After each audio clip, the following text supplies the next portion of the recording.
Direct News TV. French police counter protest violence, garbage strike ends. Paris bolstered French police forces clashed with demonstrators in numerous cities Tuesday as hundreds of thousands of marchers protested President Emmanuel Macron's unpopular retirement reform.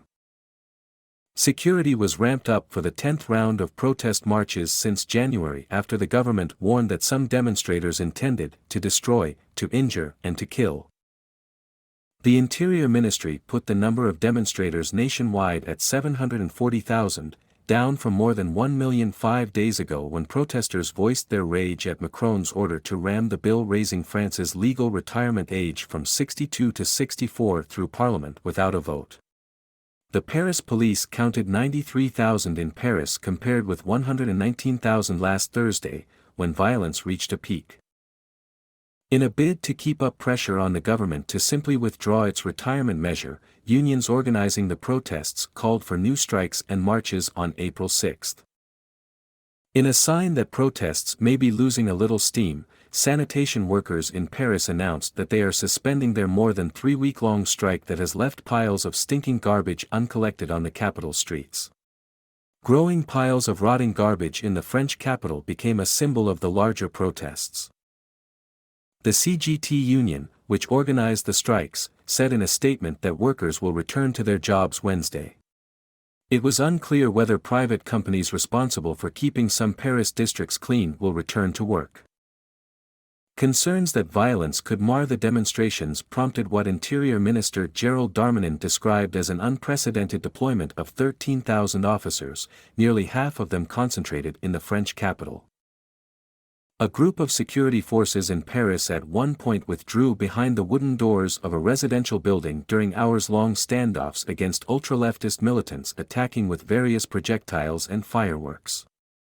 A fire raged outside the door. After months of upheaval, an exit from the firestorm of protest triggered by Macron's changes to France's retirement system looked as far away as ever. Despite fresh union pleas that the government pause its hotly contested push to raise France's legal retirement age, Macron seemingly remained wedded to it. His order to use a special constitutional power to ram the reform past legislators without allowing them a vote galvanized the protest movement. The Eiffel Tower's website announced that strikers had closed down the world-famous tourist attraction. The Louvre Museum was similarly strike-bound Monday. "I'm protesting because this reform is deeply unfair to workers, women, and young people," said Camille Sabatier, 19, a political science student at the Sorbonne. "It's no longer acceptable that a powerful man could force such a bill without a vote by Parliament," she said.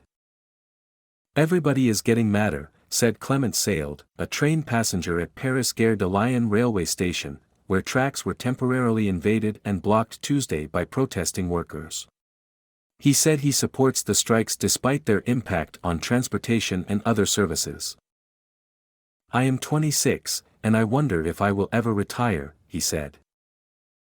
Macron argues that France's pension system will dive into deficit without reform, because of the lower birth rates and longer life expectancy in many richer nations. Macron's opponents say additional funding for pensions could come from other sources, without having to make workers retire later. Demonstrations got underway peacefully Tuesday morning, with large crowds in multiple cities. But tensions rose as marches concluded in Paris, Lyon, Nantes, Bordeaux and elsewhere.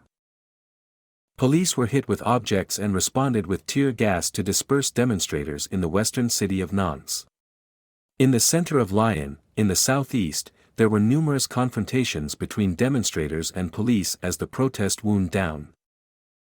The Interior Minister had said more than 1,000 radical troublemakers, some from overseas, could latch on to marches in Paris and other cities. They come to destroy, to injure and to kill police officers and gendarmes.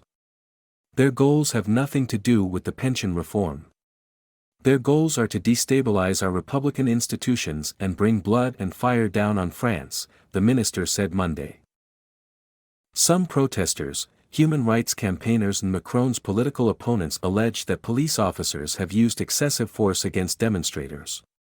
A police oversight body is investigating multiple claims of wrongdoing by officers. The striking railway workers outside Gare de Lyon marched behind a banner that alleged, "The police mutilates. We don't forgive."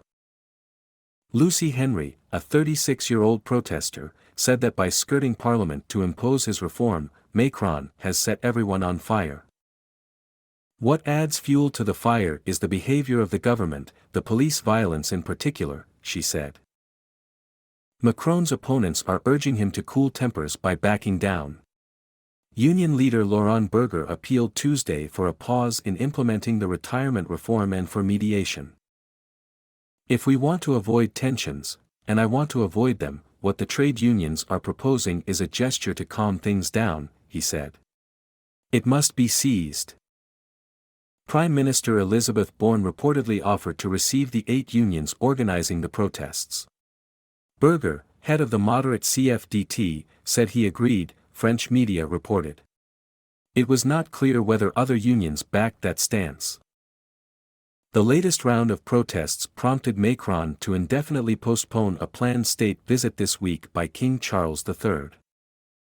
Government spokesman Olivier Véran insisted, however, that France remains a welcoming place for all non-royal visitors.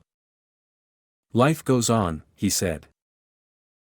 "My name is Kingsley. Please like, share, subscribe and hit that notification bell so you can be the first to be notified whenever we post. You won't regret it."